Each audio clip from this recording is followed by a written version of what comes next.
This clip is from my sit down with a very knowledgeable diehard Leafs fan. We sit down and go head to head on all things Montreal and all things Toronto, going through all their recent moves for both teams and talking about how we think these two teams match up against each other with their updated rosters. This video is brought to you by High Button Sports, Atlantic Canada's leading sports entertainment company, with a podcast, mic'd up videos, live streaming, and much more. Make sure to check them out at highbuttonsports.ca.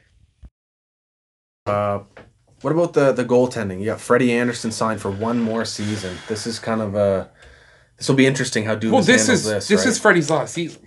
Yeah, he's not coming back. There's no money for him. So I don't know if the hope is that Jack Campbell can hold the fort down until you figure out.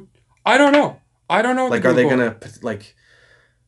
I mean, if the Leafs aren't in a playoff spot heading into the season, you got to move them. But if they are in a playoff spot, you're keeping them, and then you end up losing them for nothing. Now, I mean, the goalie market last year, but I think Darcy Kumper's available next year. I mean, he's incredible.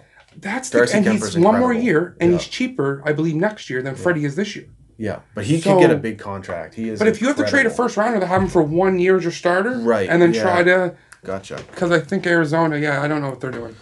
Yeah, but Jack Campbell's a good backup for them. Yeah, and Freddie Andersen. Yeah. Freddie, I don't know. The thing with me, with my thought on it, if Freddie Andersen leaves, it took the Leafs so long to get that elite goaltender. So, how are you going to find a guy that handled the pressure in Toronto as well as Anderson, put up the numbers he did? I know, he hasn't been clutch in the playoffs, that's but what it is.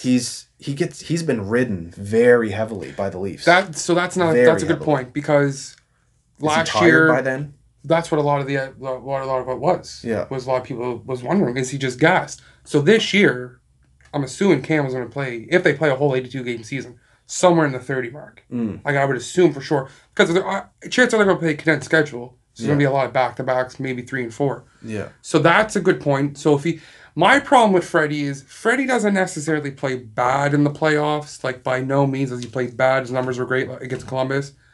But you watch Carey Price. There's times where Carey Price just wills the puck. The puck is not going past the goal line. No. Right? I mean, last year, what was it? The Leafs were down 1-0, and then he gives that goal from below the circles to make it 2-0 Columbus in Game 5. And that's pretty...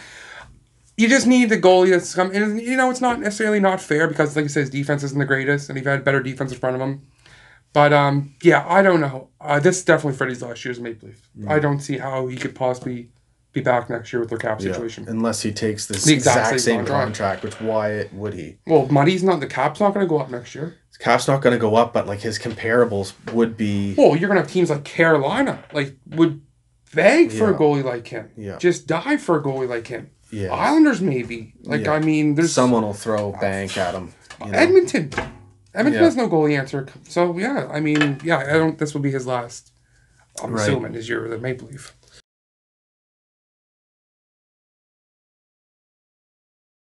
I hope you guys enjoyed that video. Part 2 has already been filmed and edited. It will be released on the YouTube channel on Thursday. Of course, if you like these videos from the Scotian Canadian channel, hit the subscribe button, the like button, and of course the bell for notifications. And you can follow me on Twitter, Instagram, and Facebook at Scotian Canadian. Cheers, guys.